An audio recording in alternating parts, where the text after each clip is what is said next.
Do you feel that opioid abuse is a significant issue affecting our community and teenagers today? I do, and I think it is a very sensitive subject for a lot of people, and I think it's a subject a lot of people are afraid to talk about, and I think that kind of perpetuates why it's such a big problem.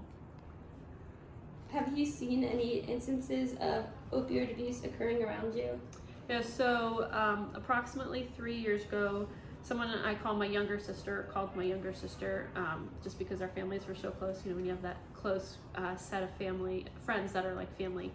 She actually died from an opioid overdose 3 years ago. She was 33 at the time, left behind 2 small kids.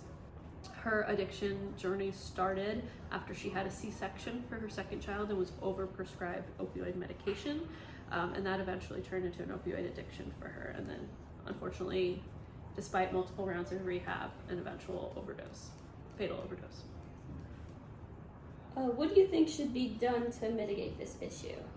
So I think we need to talk about it more. I'm a big proponent of talking about the difficult topics because I think it makes people who are going through those things feel less alone and less like an outcast. And we need to treat it like it is, which is an illness, and not just people being bad people. There's plenty of good people, like my sister, who she wasn't a bad person. She was sick. She was addicted. It's an addiction. It's an illness.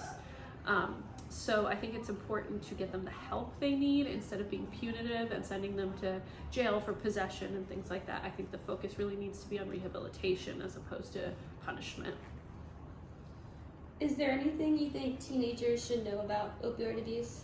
Yeah, I mean, I think there's a lot. So usually when I taught biology, I spend a whole section talking about like how the whole signals work in your brain and what it's doing and how it's tripping your dopamine receptors into thinking you're happy. But there are like smaller things that I think it's important for kids to know about or students to know about.